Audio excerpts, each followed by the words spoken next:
to video conferencing. And this is enhancing so much the possibility of creating bridges along, or across all over the world that were not possible 3 years ago.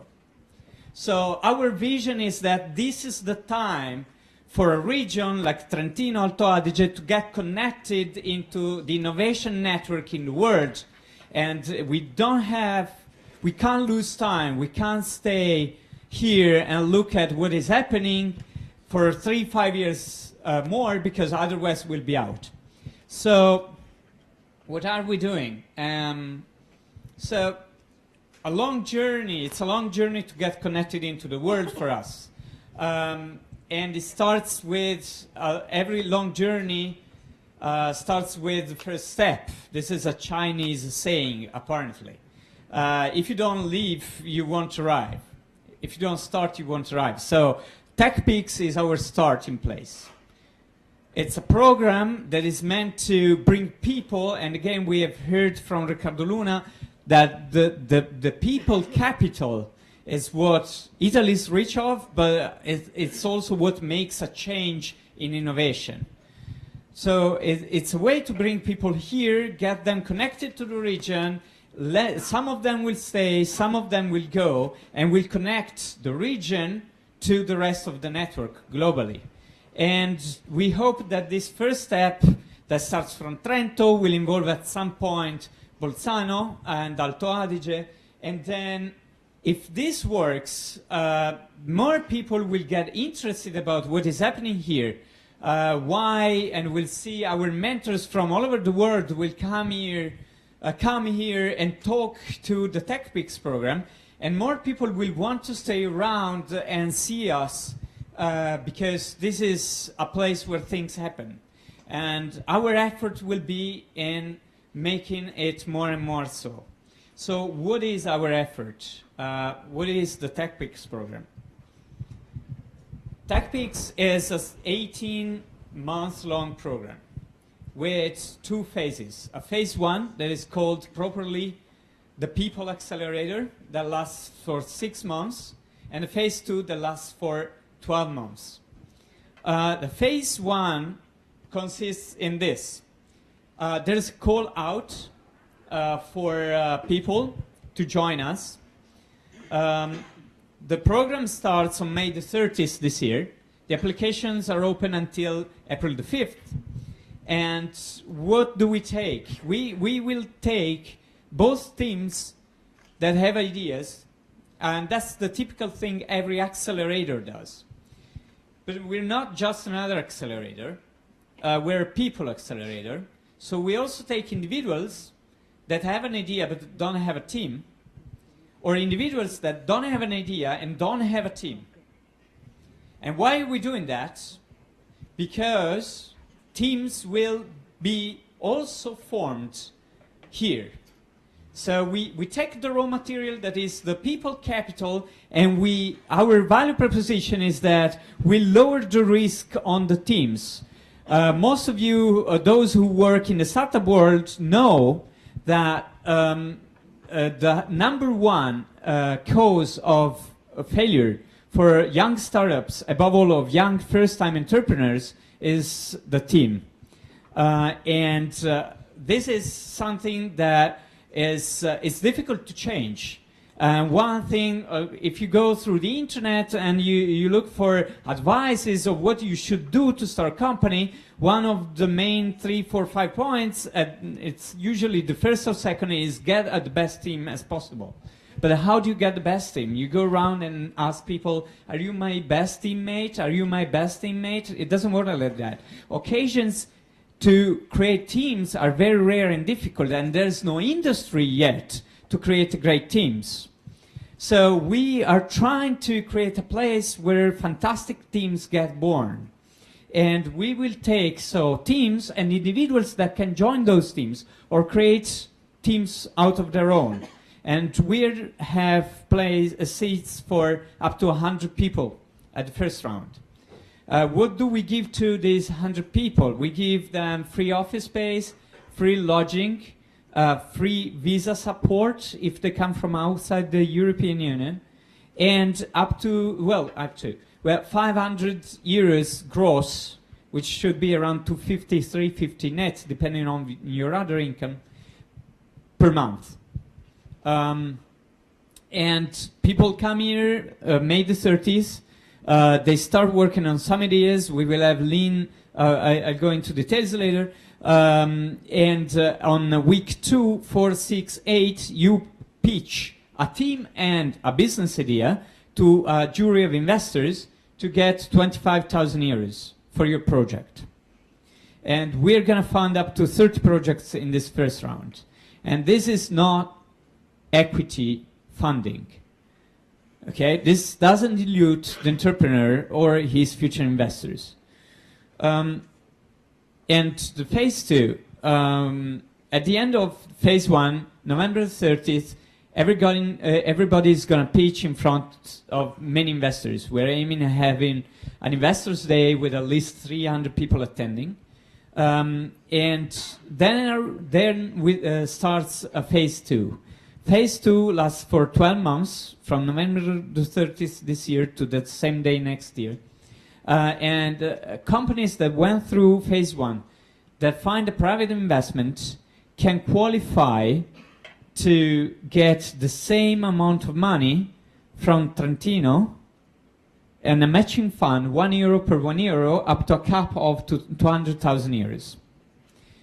In this case, if you apply and get funded this way, we will ask you to stay here for 3 years with your company. But this is a much bigger tranche than the previous one. So how does the program work? We divided it into 4 big seasons, plus one that is summer holidays. For 2 weeks. We also go on vacation this year. Not me probably, but the others on the team hopefully yes. So we have a first session that is the shake session. It lasts for the first 12 days, May 30th to June the 10th. And there we have Lean Startup Machine coming. We're talking with other people who can intervene. We have very lean methodologies that are taught. It's not learning. It's not lectures. It's learn by doing, experimentation, labs, and connection with the research. You will meet the researchers and the technologies that are produced here in Trento and elsewhere that want to come and present here. Technologists from Bolzano are particularly welcome, from Verona as well, so we start from neighbors, but we actually aim at involving more and more people also in this first phase. And then things go on with the team building activities, so that when we come to June the 11th, that is week 2 and the first pitch, you have known all the people, you have worked already on the ideas, you have refined the ideas, and you're ready to pitch idea and people and team. And that's what is the start session. So during the start session, from week 2 to week 8, we reinforce your learning with more labs, we will have more speakers, a very intense program, a bit less than the first 12 days, but still very, very intensive, and you gotta pitch 3 more times. It's not sure you get invested, meaning that those who don't get invested on week 2 can go on pitching. Those who got invested, they're finished with pitching and they start working. Those that don't get invested on week 4 go on pitching on week 6 or 8. We aim at actually investing on all the projects and all the people. So we aim at the fact that everybody who came here day 1, May the 30th, gets into a team and gets into an investment for the 25,000 euros. Of course, if you're a jerk, first of all, we will invite you to take the door. We don't want jerks around. And second, we can't guarantee that you get into one of the teams if none of the teams want you. Okay? At that point, we will offer you a possibility to get an internship here if you want to stay around. But if you're a real jerk, we'll just actually invite you to go. Anyway, so we will have inspiring days with companies. we're talking to Nokia, we're talking to Intel, we're talking to Google and Amazon to come here and talk about the future of the internet, the future of smart cities, and how scenarios go. It's kind of days that we call the impact days, where the participants and all people that we can accommodate in our room will be able to think about what are the game-changing ideas in the next 5-10 years. And at the end of week 8, when everybody hopefully got invested with the 25,000 euros, there's a big hey, we go on vacation for 2 weeks, and then when we come back, we have what we call the develop phase. So teams who were very good started developing already on week 2, and those who were less good start developing after the vacations. And during this phase, we will have continuous coaches and mentors that come and talk to the startups and to the people. And when we say coaches and mentors, we're talking about top-level international entrepreneurs, investors, and managers that come from abroad mainly, and also Italy, of course, to meet the guys in the program. So it's tremendous opportunity for networking and for developing your business also outside. And then we have the final phase. And the last month, we were talking about temperature, meaning how intensive it is. So intensity of the program goes from very top in the shake, going down during the develop, and then it goes up again in the pitch phase. So that's when we prepare for the Investors Day, and we make sure that your presentation is completely clear. You have a fantastic product already to show, and you have connections. You possibly have partnerships already that signed up, and you're ready to get your investment. We're very interested, in fact, you get invested. Okay, so I was talking about international mentors. This is the kind of people that is signing up. CEOs or CTOs of companies that, for those of you who work in the internet, are pretty well known. Bitly, you might have heard of it if you use Twitter. Eventbrite, if you ever organized an event or signed up for this, possibly you also heard of this. Badu, you might have heard of that as well. So they're not small names. Okay, so, and these people are coming to Trento. So we think we're actually creating something that is really unique, not only in Italy, because most of the programs here in the country are based on Italian mentors only, but also in Europe. And this is the first kind of experiment of this type. And we're partnering with private accelerators to create a fantastic future for our startups. So our dream is that 100% of our startups get into a private accelerator and get funding from them after they end the 6 months with us. And these partners already signed up to come here and mentor the startups during the program, so that when you go and present to them, and they will have a special Investors Day 4 to 2 weeks before the real Investors Day. So you will present to these accelerators first. They will know you already. And the chances you get into them get very higher. They are accelerators. Well, some of you, hopefully all of you, might know Seedcamp and Founder Institute. Some of you may know MindBridge, which is an Italian accelerator that is based also in Silicon Valley. Some of you may know H-Farm, that is our neighbor. They're based in Venice. And then the three on the right, they're not there by chance because it's kind of a geographical positioning. iCatapult is from Hungary, and 11, we have heard it from Alexandra, has very, very interesting initiative in Bulgaria, funded by EIF, and Geekcelerator is in Romania. For the first round, we're particularly interested in Eastern European countries.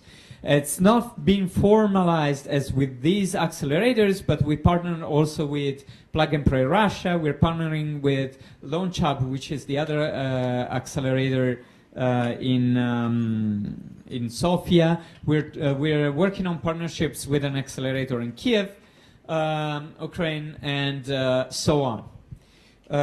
So this is an interesting part. What are we asking these people to do when they come? We don't take equity, but we take their time in equity. We're asking them to spend from 1 to 2 hours per week, so 20 to 50 over the 6 months, to give back to the territory. So to Trentino in this case, okay, right? So they're gonna spend time with like university students to tell their experience, to do like enterprise labs with the schools, entrepreneurial labs. We're thinking about connecting them to entrepreneurs who are willing to extend their business abroad in the countries of origin of the people who come here, so that, you know, like they can create maybe a partnership or a contact with somebody in their country for a company in Trentino, and we also want to educate the associations and cooperatives, cooperative, whatever, that are a very, very important part of the society in Trentino. So that's the previous slide showed one way of integrating yourself with the program, even if you're not inside the program, if you're not a participant. And this is another way. We're having what is called tech shakes. And by the way, I used Saturday Night Fever, and I found out later that the event tonight at the Muse is also called Saturday Night Fever. I'll introduce that later. So tech shakes are our events for the open to the public. They will be occasions where you can meet the people from the program and the mentors. They're gonna be on Saturday nights. Details to follow in the next months. But you're all invited to come. They're open, so it's fine. And we actually we urge you to come, because we're doing this also for the territory. So there you can develop your business by connecting to these entrepreneurs that are widely connected worldwide. So they can open doors for you. So how to get involved? This is the last slide. Well, I said that already. I repeat it. Applications close on April the 5th. If you're interested in the program, do apply. If you're not interested and think that your friends might be interested, then please retweet us on TechPix, at TechPix. We're very, very interested in that, as we're running mainly our campaign on Twitter. Then for those of you who can qualify for that, you might want to become a mentor or to be a guest speaker. Every night at from 7 p.m. to 8 p.m. we have 1 hour slots for talking to the people. If you are a researcher, university professor, an entrepreneur, you want to share your experience, you want to give ideas, you want to help these people, you want to get connected, we're very happy to host you. So please drop us an email. Me personally, paolo.lombardi@trentorise.eu or info@techpeaks.eu. And you'll find everything on the website. That is the one that you see on the first line. That's kind of that. So spread the word, share your network, be part of this great adventure. We're doing it for you. We're not doing it for us. So please come and see us often. Thank you for listening.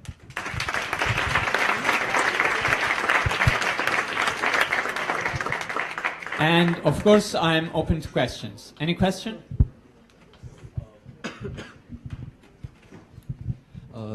Please tell us more about the projects which are welcome more in your accelerator. I mean, if people and companies work with some web technologies or mobile technologies that are emerging, so it's okay. But if people work with hardware how and hardware and software. So, do you have such experience, and are these teams welcome in their accelerator? Right. So the accelerator is called Tech Peaks. We're hoping that this will become one day other peaks, not twin, but like green peaks and mecha peaks, etc. So we're focusing in this program. We're focusing on tech startups. So software definitely, mobile definitely, networks definitely, hardware yes. Hardware it depends because as you see here, the funding is 25,000 euros. So those hardware projects that are compatible with this are more than welcome. We are very interested. And we actually are running a partnership with an accelerator that has been started by Confindustria Trento. It's called the Industrial Accelerator. We will be working together on those projects probably. So, yeah. For the case of hardware plus software, so of course 25,000 it's not enough even for prototype. But can we finance some more part? Does it suit your program if people who will form a team finance the rest? We are actually. Can you hear me with this? Yeah. Does it work? Yes. Okay, right. Okay. Yes, absolutely. I mean. I repeat what you said to see if I understood. So you're saying we fund 25,000 euros, you put 100,000 euros, and then with 125,000 euros we do a big project. Well, that's fantastic. We're actually dreaming about this. So yeah, totally, absolutely, yes. Any other question?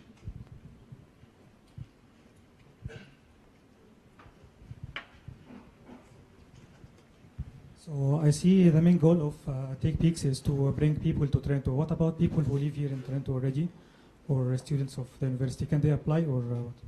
No, they're kicked out. Of course. We love applications from people who are in Trento, both international people as you, or Italians, of course. I mean, this is not to bring people to Trento full stop that are not here already. This is to create a place where fantastic people create fantastic innovative things and businesses. All right. So everybody who qualifies and is already in Trentino, it's not because they're here that they're not eligible.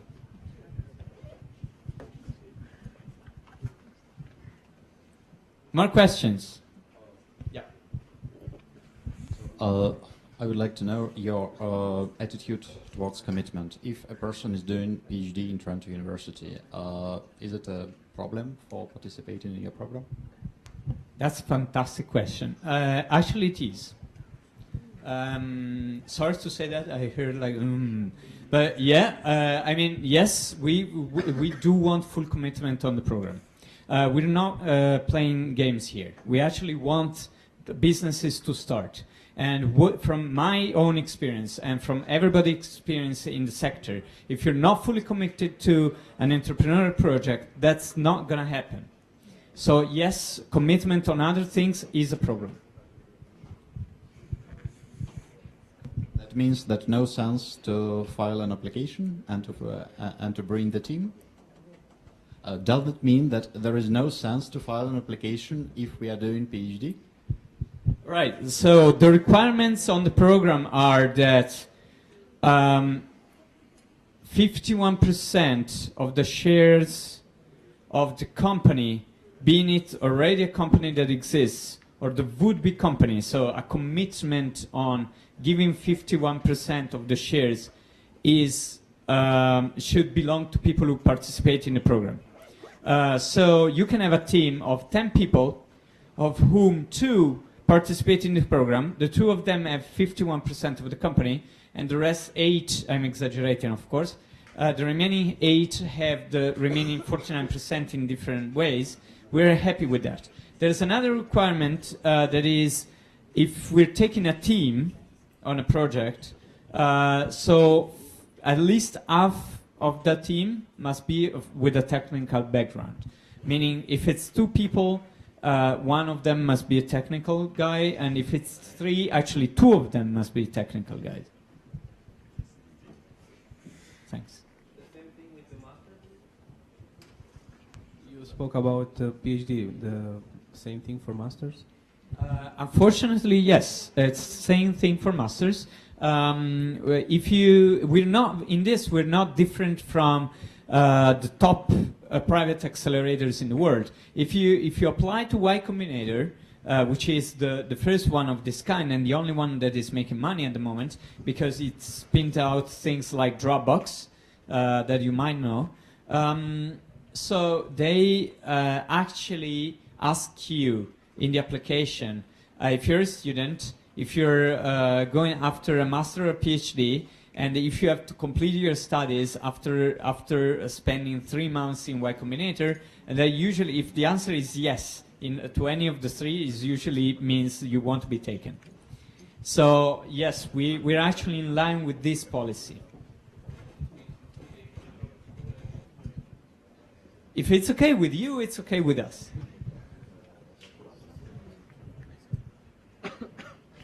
It's not that we exclude completely of taking people who are doing a PhD or a master, but the chances drop very, very much. Okay.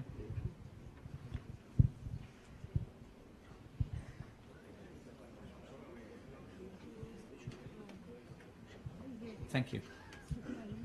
Okay, so there are no more questions. Thank you very much.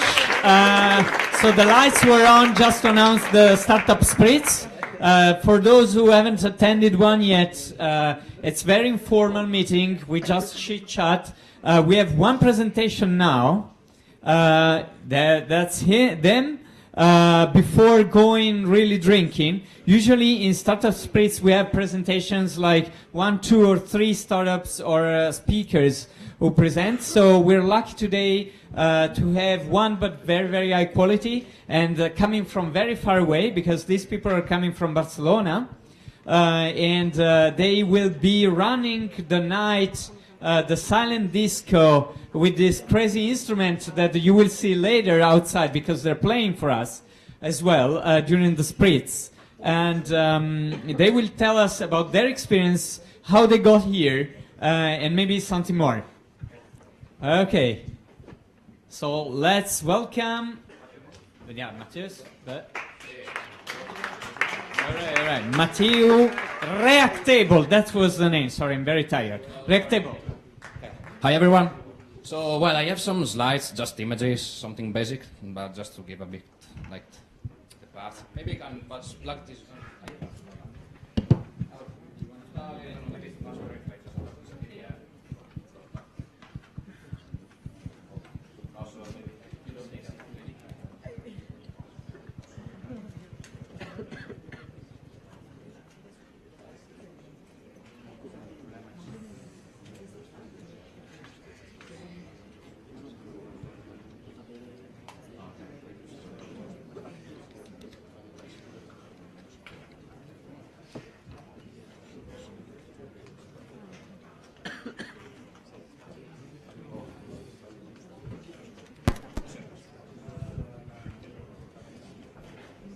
Installing the software for this new technology called a pen drive.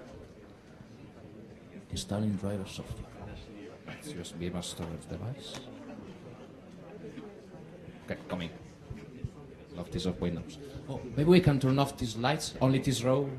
I don't know, maybe it will improve the contrast. Thank you. Perfect, thank you. So it's installing the driver for the pen drive, just in case. Okay, okay. So,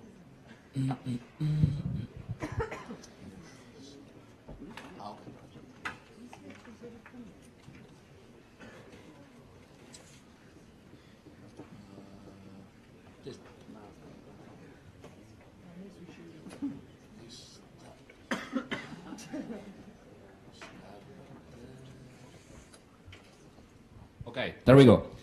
So, hi everyone, my name is Matteo Bosi. As you can maybe guess from my name and first name, I'm Italian, not. So, I'm Italian and French, and I live in Barcelona. And so I had the opportunity in my life to work on this really, really nice musical instrument. We can call it a new musical instrument called React Table. So React Table is technically a portmanteau. It's a game of words, let's say. So it's a reactive table. So basically it's a new musical instrument which is not constrained to be used with keyboard and mouse, but you can touch it. It's a tangible electronic musical instrument which make use of digital sound synthesis with a computer. And so I will tell you briefly the history of this instrument and how from an academic idea it became then now it's a product, so you can buy it. And so it's nice history of something which is born inside the mind of one person or group of persons, and then it gets out in the world. So the React Table started as an idea rather than, oh, we have an hardware, what do we do with this hardware? It was more a concept, like what do we want of this instrument? So I want an electronic musical instrument. We want it to be cooperative instrument, possibly. So for this reason, a circular shape was decided. And so that is like the round table of King Arthur. So everyone, like kind of peer-to-peer interaction, and you can play together. Then it's multi-user. And then it starts from a musical concept. It's not as a potential demo, so it's not a demo. It was an idea and then get implemented after. Then right brain tool, that the research is demonstrated that there is no such a thing like right and left brain, but anyways, like intuitive, our form of say that it's an intuitive instrument. It's explorative, so you can start playing with it, fiddling, and you can really get lost to all the possibilities. Even considering it's a subset of electronic music, it's really gives you a glimpse, and then more than a glimpse inside the electronic music world, and in an interactive way. You can even start to play with it without reading any manuals. And then if you want to get good at it, it's good to know some theory. And then so it's feasible for both kits for installations. For instance, many React tables are nowadays around in museums in all the world. Also can be played by musicians like Virtuoso. So you can develop your techniques, your style, and we also have the luck today of having here the first musician ever of the React table, and later you will be able to hear his music and more in depth the concert tomorrow evening, Saturday. So this was the idea. Actually, it was an iterative process, which was born from the mind of that guy up there, who is Sergi Jordà. He's a Catalan artist, musician, and also engineer. And so he started his PhD at Pompeu Fabra, and he said, okay, all these new technologies and computers applied to music, how can we make them more accessible to common people, like without needing of having like a PhD or some advanced training? And so he started seeing what was out there and how to condense it into something which was as much as possible intuitive and fast to get the grasp on it. So he started forming a team in an academic context. So it was him doing his PhD, and then he found a really good programmer called Gunther Geiger, who also worked on an open source project called Pure Data, and maybe some of you will know it. It's an open source program to make electronic music. And then Martin Kaltenbrunner, who is principally interaction designer. Now he works in Linz. And then Marcos Alonso, who is principally a designer, and also he has a background in computer science. So they got together and started looking around how can we implement this idea and exploring all the possibilities. Thank you. So the final idea is this one. So if some of you maybe will note his name, Moog, like Bob Moog. He was an inventor And he invented, among other things, also modular synthesizers. What are modular synthesizers? Basically, you have some oscillators, electronic oscillators, like analog oscillators, who produce a sound, and then you can combine them together by connecting different blocks. Like you have a generator, maybe a waveform, you can hear it, and then you can take this signal and patch it, connect with a cable with in another processing unit, which maybe, for instance, could control volume or filter frequency, the color of the sound. And so basically this was in the 70s. And this is also what is used in this language called pure data. That was also the reason for which Gunther was called, because he was quite knowledgeable in this language called pure data. And so this is it. You have some objects, and later I can explain you how it works. And tomorrow in the afternoon from 2 p.m. in the old museum near Duomo Square, there will be a public exposition, so you can come in and experiment with the instrument. And so that's it. You put objects with different shapes on the table, and they connect between them, and you create your network. Always talking of networks, in this case it's a network that then generates sound. And with a quite intuitive syntax, like automatically they connect between them. So this is a brief overview. I will not go in depth, so I don't take too much time. So basically you have some objects on the table, translucent surface. They are marked with that nice shape on the right, different of them, many of them. And so there is beneath the table, the surface, there is a camera which tracks these objects, and there is a software which says, okay, there are this and that object in that position, that angle. And then there is a software inside which decides, oh, this is an oscillator, this is an effect, this is a sequencer. And then you have both an audio synthesizer, which generates sound that you hear as a direct feedback. And you also have another kind of direct feedback, which is a visual synthesizer. So basically, you have a back-projected image that shows you what's happening between the objects. You will see it. It's better that you see it in person, because explaining it is not quite intuitive as experimenting it. And so this is one of the first prototype.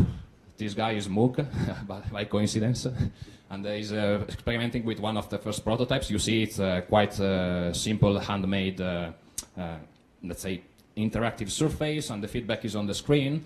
And the one on the right you see is the Rectable Live is called, which is the model which is now sold to musicians that will enjoy performing live with this instrument.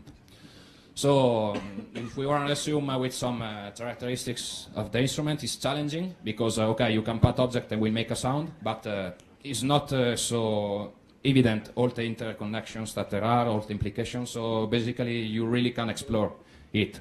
You can collaborate with objects. Basically, it's a table, like we eat together some spaghetti at the same table, and then in this case we are interacting together on a shared surface with this dynamic patching system of generators and sequencers and whatnot. And for beginners, so even the baby can play it, and then professionals.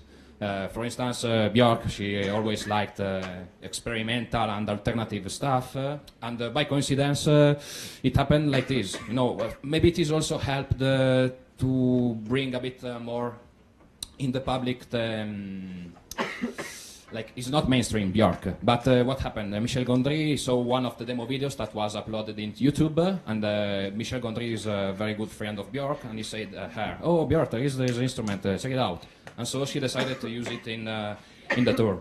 And it must be said that, okay, maybe Björk is one of the... It's not only her. Before of her, an instrument without a musician is not worth it. And so another musician that we have now the opportunity of hearing today and tomorrow is Carles Lopez, and you will know his music later. And so what happened, okay, a lot of people was asking, oh, where do you buy this? And then, no, you can't buy it, it's a university project. And then at a certain point they decided, okay, maybe we could try to commercialize it from the university and maybe make a spin-off, an academic spin-off. And so this is a bit the escalation.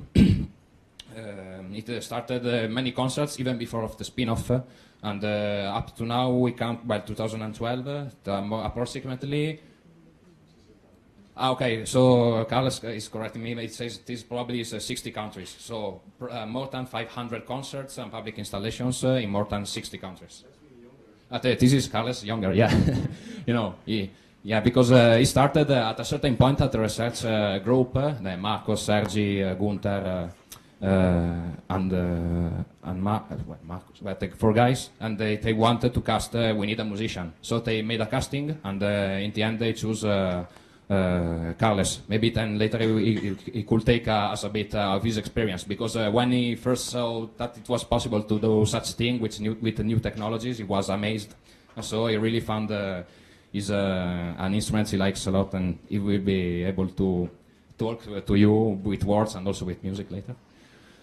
And so, okay, it is some stats, 3,000 plus videos on YouTube, 50 million views cumulative between all the videos that has been uploaded. This, I think, is the Rectable basic demo number 1. If you Google for it, you can find it and see it. And actually, if you want a short tutorial on how to use Rectable, can be a start.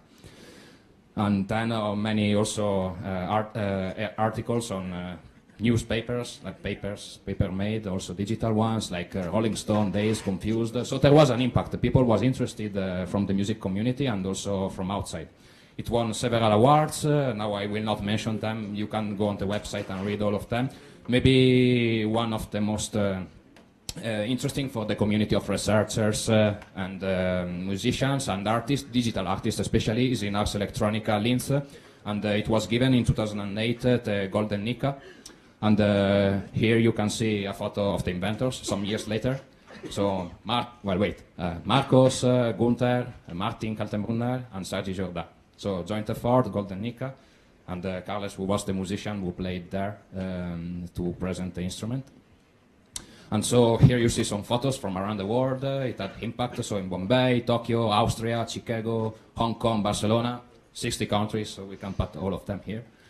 And so what happened? They said, okay, there is people want this instrument, musicians, and maybe some museum, and then, okay, let's start a spin-off.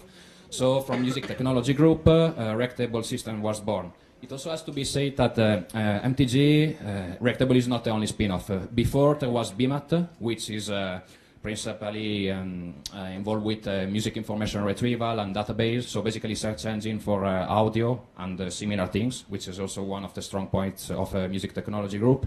And then it is more recently Voctro Labs. Maybe some of you know Vocaloid, the software, which was designed as, I don't know if to call it PhD project of a student, because his PhD lasted like 10 years, but the output was Vocaloid, which is probably the best voice synthesizer existing now, and now they're working on Spanish versions, Japanese versions, I don't know, maybe English also.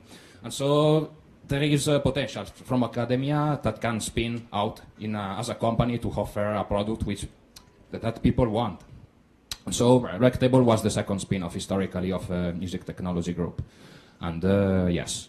So now, after research and everything, because you start with a prototype, you say, okay, it works, I have to mount it, to assemble everything, it's a bit cumbersome. So there was a research both on the software side, which more or less was well consolidated, what the target was, and then also hardware. So you need something which is easy for an artist to go around with as much as possible, and then to mount. So now, if we think about the previous models, like it took like half an hour at least to mount and all that to be tuned, and this one you can mount it in 10 minutes.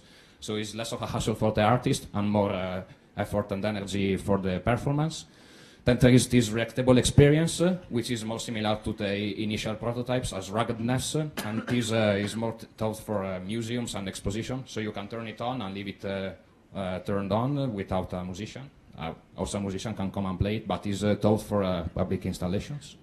And then also Rectable Mobile. It was a version made for mobile devices, initially for iOS device and then Android devices. And this also, let's say, how Rectable gets inside, let's say, Web 2.0 or 3.0. We could talk about Web 3.0 because 3.0. Because it's not only a social network. Well, it still needs some evolution as a social network, but what is interesting is that Now we gave the software to everyone, is available as a mobile application, and so you can download the tables made by other persons, and then you can remix them, go back and upload them. So basically it's a shared creation of content, like creation, modification. It's a network of networks. It's a network to all levels of sound, of people, and the interactions and creation. So it's interesting. Still a young project, but we think it has a lot of potential. And some numbers in the first year: more than 10,000 users, more than 10,000 uploaded songs, more than 1 million downloaded tables, and 5,000 weekly visits. So it's nice numbers. And still we need to exploit more this potential, and for users, for a better experience and new kind of music creation experience, especially. And also, Reactable system, must be said that it's also a kind of catalyzer. People from the university, they have projects, they have expertise, they like coding as a creative process, an artistic process. And so sometimes it also happens that people come at Reactable system, they say, oh, we have a nice interactive project, could you do it for us? And so sometimes we also worked on custom projects, we call them. So for instance, the more recent is with this musician called Jorge Drexler, and he wanted to make an interactive music album, and so he composed some musics especially to be then packaged in the format of an interactive album. Actually, you can download this application for free, both on Android and iOS, and feel free to play with it, it's nice. Then also this Akbar Tower project, which is a nice big tower we have in Barcelona, which basically is a kind of cylindrical RGB screen, and a pair of guys that are doing animation for it. Then the Magic Fountain in Montjuic is a really nice musical fountain with lights and music, and so we made a simulator with interactive graphics and a choreography composing system. And then MediaBench, which was a normal touchscreen interface. And so, well, what to say? This was a quite quick drift on the history. And what I can see, maybe we'll have some questions. What I can see is that for sure it's interesting to see how from the academia it passed to the startup phase, and this poses some questions. And I also must say I wasn't there when it became a startup. I arrived later, and so I think Carles can tell us something of his experience as a musician, especially. And then questions later, maybe, I don't know. If you have some questions, and then, okay, these are the internet address, rectable.com and tg.upf.edu. And so, yeah, questions or anything?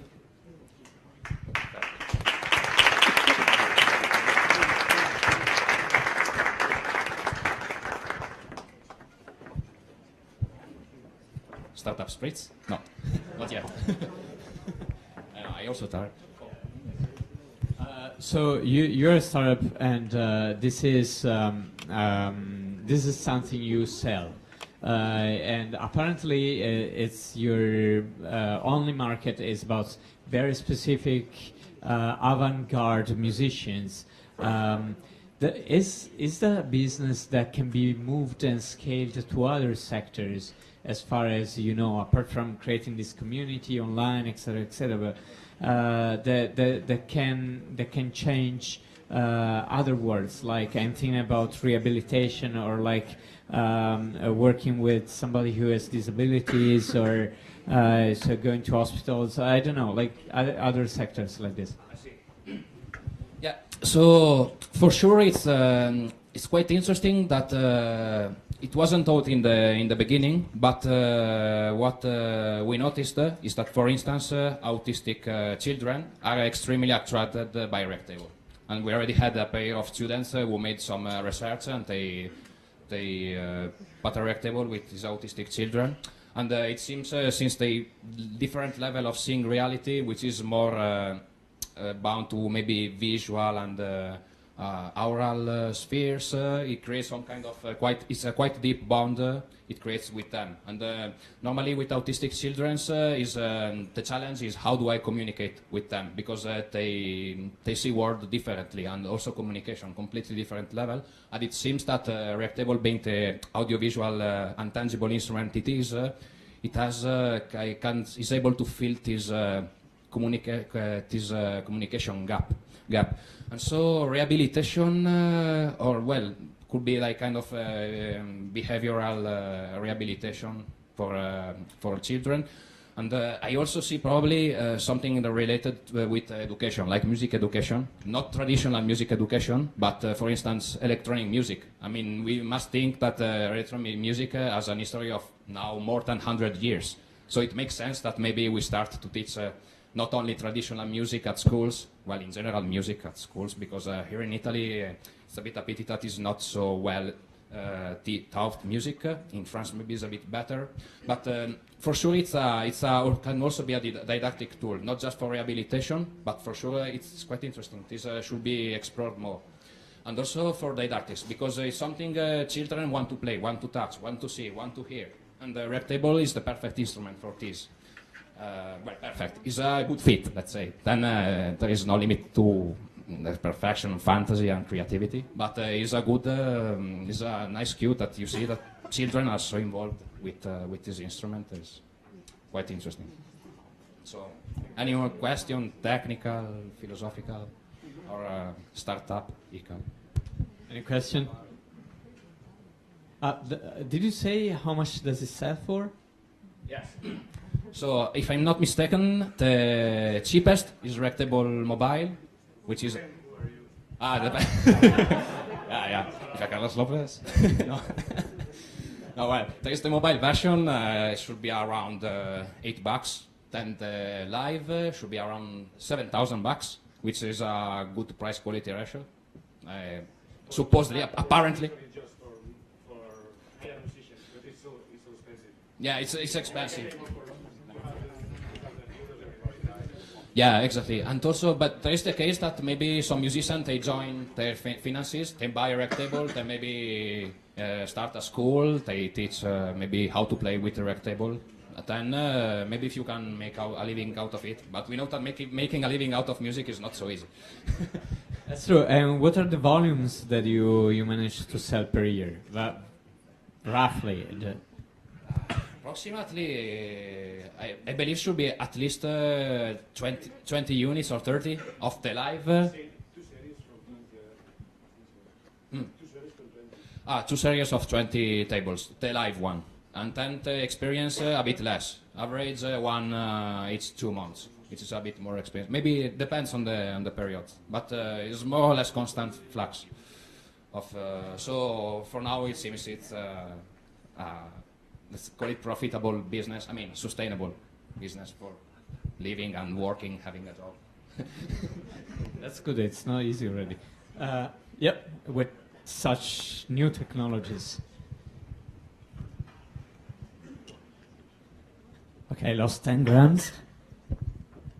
Just a curiosity, have you experimented about group performing on the network between distant performance? Yes.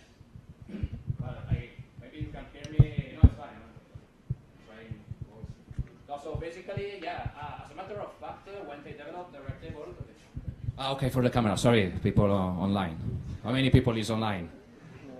We don't know. We don't have stats. All right, fine. So it's nothing I say. So basically, yeah, this is interesting because at a certain point, it was needed a protocol. The Reactable was composed of different software layers. So there was a computer vision layer, then there was a sound synthesis layer, and a graphics synthesis layer. So they said, how do we do inter-process communication? How do we make these 3 layers talk between them? And so, in that context, a protocol was invented, which now is quite standard in the new interfaces and music for music expression community, which is called Open Sound. No, wait, that was a CNMAT. They invented TUIO. TUIO, which is a shorthand for a protocol for tangible user interfaces. Marty Kaltenbrunner invented it, and now is quite common in the natural interfaces groups. They use this protocol to define, for instance, touches, objects, regions, and the Martin-Kaltenbrunner what they call it. And so by coincidence, it was a network protocol, even if locally. And then this was nice because they said, oh, why don't we do a concert in the two opposite sides of the planet Earth? So I don't remember, well, One table in Linz and one in Barcelona. okay, one table in Linz and one in Barcelona. So basically they sent this open sound control over the network, and Ross Bensina, he also worked on the computer vision engine, and he developed a way to pack this local, basically it's a protocol based on UDP, and to packet it toward the server, and then you can send it wherever in the world. So basically, not only with React Table, it's a publicly available software. So basically, if you have an application which is working locally, you can, without efforts, share this data along the network. And what they did was a performance where half the table was in Barcelona and half the table was in Linz, but the sound synthesis, you could hear it both in Linz and in Barcelona. And you saw the pieces moving on the screen, the remote pieces. So it was kind of a teleconference system, but teleconcert system. It's interesting. Now I think I forgot about it, but it's true. So the network played also an important role. Now is getting more and more widespread this concept of let's jam together in the network. For instance, this Bitwig Studio, which now will come out, is kind of Ableton Live. I don't know if it will be open source, but is a kind of digital audio workstation to make music at a very good level, like professional level, but you can jam together with people around. So, yeah, interesting. Network, yes. Okay, so I have to stop it here because at 7:45 we are kicked out of the building.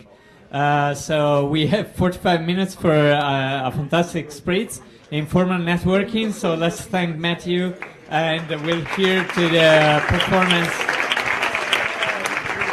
Thank you, everybody. See you outside.